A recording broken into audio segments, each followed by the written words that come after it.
So guys, mapay nga agahayo nga tanan. Adi na yanan akong bugto, naglulugit na hiya. Adi, mapay na niya kapong kahit lugitan iya. Excuse me. Ablat iya. Adi, may bagol na kami, may dan na kami igsurong.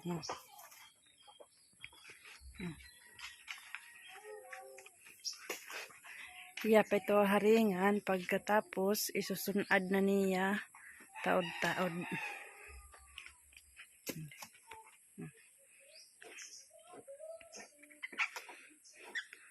Dere manggod hiya damo.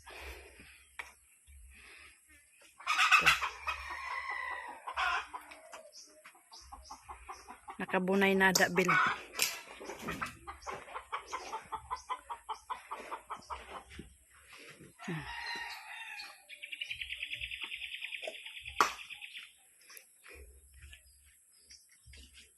So,